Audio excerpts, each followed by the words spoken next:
మన ముందుంచిన అంశం ఏంటంటే సహవాసం మానవద్దు, సంఘముగా కూడుట మరువవద్దు. ఇందులో భాగంగా మందిరం వెనక మర్మం ఏంటి, మందిరానికి వెళ్ళకపోతే ఏంటి, వెళితే ఏంటి అని నేను అన్నంటే మీరు అందరూ అనుకోవచ్చు, మందిరానికి వెళ్ళకపోతే ఏమైనా అవుద్దా? ఏం అవట్లేదుగా, అవుతుందా? ఏం అవట్లేదు. మీ ఇంటికాడ ఏమైనా వెళ్ళలేదని తిడుతున్నారా? మందిరానికి రాలేదని మీరు ఆలయంలో ఎవరన్నా అడగలరండి? అడగలరా? ఎందుకని ఎందుకని అమ్మా ఇవాళ ఎందుకు మందిరానికి రాలేదని నువ్వు ఎవరన్నా అడగలరా? ఎందుకని అడగలేదు చెప్పండి? ఎప్పుడైనా అడిగారా? అడగాలి, కానీ అడగలేము. ఎందుకో తెలుసా? ఆవిడ నుంచి వచ్చే రిప్లై తెలుసా? ఆయన నుంచి వచ్చే రిప్లై తెలుసా? ఏమన్నా నువ్వు మొన్న ఆదివారం రాలేదని నువ్వు అడిగితే మొన్న ఆదివారం నువ్వు మానేలేదు అంటారా? ఆ రైట్స్ లేవు మనకి.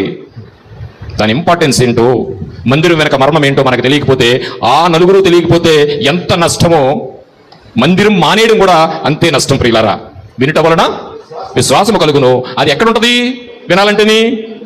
ఈ మధ్య ఆ టీవీల దగ్గర, ఆ సెల్ ఫోన్ అండి. సంఘము ఆయన శిరస్సు, ఆయన దగ్గరికి రాకుండా నీ క్రైస్తవ దైనందిన జీవితం సార్థకం కాదు ప్రియులారా. ఇలాంటి పరిస్థితుల్లో పౌలు గారు చాలా మంది ఆలయం మానేస్తున్నారని చాలా భారంతో ఆయన మాట్లాడుతున్న మాటే ఇప్పుడు నేను మీ ముందుంచిపోతున్నాను. ఒక రోజునండి ఆయన సహవాసానికి రావట్లేదని ఉపవాసం గురించి నేను పెద్దగా చెప్పట్లేదు. ఉపవాసం అంటే అర్థమైంది కదా మీకు? ఏంటి? ఆయనతో సహవాసం. ఆ సహవాసం మనం పెట్టుకున్న రోజులు కాదండి, 365 రోజులు ఆయనతో సహవాసం కలిగి ఉండాలి. ఆయన ప్రధానమైన దినం ఏంటో ఆ దినాన్ని ఎక్కడ సహవాసం పోగొట్టుకోకూడదు. మందిరం మానేసే పరిస్థితి చాలా మందిలో ఉంది. దాని గురించి పౌలు గారు ఏమంటున్నారో, ఒకరోజు సహవాసం మానేశారట.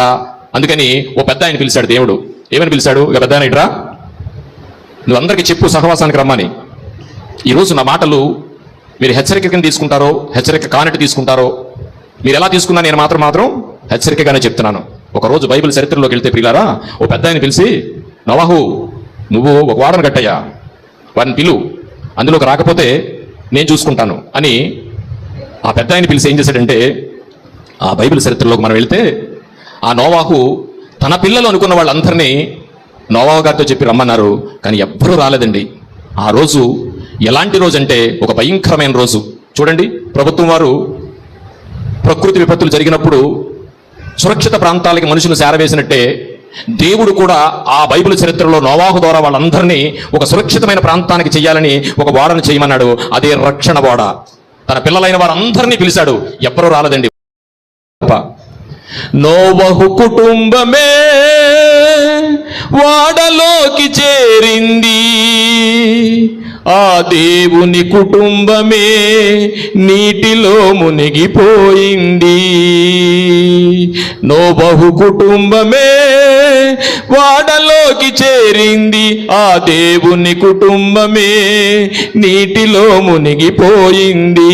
జంతువులే, పక్షులే, జీవరాశులే చేరిపోయాయి, తన పిల్లలే ఎంత పిలిచినా వారు రారని తెలిసిపోయింది. దేవుడు ఎంత పిలిచిన వాళ్ళు రాలేదండి. కానీ నోవహు కుటుంబం ఓడలోకి చేరింది, రక్షణ అనే ఓడలోకి. తన పిల్లలైన వారందరూ జలంలో కొట్టుకుపోయారు ప్రియులారా. అలాంటి సహవాసానికి రాలేదు. అది ఎందులో ఉన్నది ఏంటి తెలిసిన? దేవుని సహవాసానికి రాలేదు. వాళ్ళ ఉపవాసం ఏమైంది? అపహాసంగా మారిపోయింది. ఈరోజు నువ్వుంటున్న ఈరోజు ఉపవాసం అది దేవునితో సహవాసం కాకపోతే అపహాసం అయిపోద్ది ప్రియులారా. నీ ఉపవాసం అపహాసం అవ్వకుండా ఉండాలంటే దేవునితో సహవాసం మానకూడదండి. అందుకనే హెబ్రీ పట్టణంలో పౌలు గారు చాలా భారంగా మాట్లాడుతున్నారండి. హెబ్రీ పత్రిక 10వ అధ్యాయము 24వ వచనం. కొందరు మానుకొనుచున్నట్లుగా సమాజముగా కూడుట మానక ఒకరినొకడు హెచ్చరించుచు ఆ దినము సమీపించడం మీరు చూచిన కొలది. ఏ దినము? ఒక దినం ఒకటి ఉంది, లాస్ట్ డే. ఆ లాస్ట్ డే దగ్గర అయ్యే కొలది మనం ఎలా ఉండాలట? మరీ ఎక్కువగా ఉండాలట. కానీ ఇప్పుడు బాప్తిజం తీసుకున్నది ఇప్పుడు అలా లేదుగా, పరుగు మధ్యలో ఆగిపోయింది. ఆయన ఏం చెప్తున్నాడంటే, నువ్వు బాప్తిజం తీసుకున్న రోజు నుంచి ఈ రోజు వరకు నీ పరుగు రోజుకు 1 కిలోమీటర్ పెరగాలట. మరీ ఎక్కువగా. కానీ చల్లారిపోయిందేమో, చల్లారిపోద్ది సహవాసం లేకపోతే. చదవండి ఆ దినమున సమీపించుట ఆ దినమును సమీపించుట చూచిన కొలది మీరు చూసిన కొలది మరి ఎక్కువగా అలాగు చేయుచు మరీ ఎక్కువగా అలాగు చేయుచు ప్రేమ చూపుటకును ప్రేమ చూపుటకును కార్యములు చేయుటకును సత్కార్యములు చేయుటకును ఒకనొకడు పురుకొల్పవలనని ఒకనినొకడు పురుకొల్పవలెనని ఆలోచింతుము. ఏమండి ప్రేమ చూపుటకును. ఆ ప్రేమ చూపడానికి ఎక్కడ ఉంటాడు నీ సహోదరుడు? ఇంటి దగ్గర, టీవీలోనా, సెల్ దగ్గర ఉంటాడా? నువ్వు ప్రేమ చూపాలి అని రాశాడు అంటే ఆ ప్రేమ చూసే సహోదరుడు ఎక్కడ ఉంటాడు? నీ ఇంట్లో నీ పిల్లలు ఎప్పుడు ఉంటారు, నీ భార్య ఎప్పుడు ఉంటుంది, నీ భర్త ఎప్పుడు ఉంటాడు. కానీ ఆయన ఆజ్ఞ ఉంది, ప్రేమ చూపుటకు నువ్వు ఎక్కడికి వెళ్ళాలి? సహవాసానికి రావాలి, అనగా సంఘానికి రావాలి, అనగా ఈ భూమి మీద పరలోక రాజ్యమే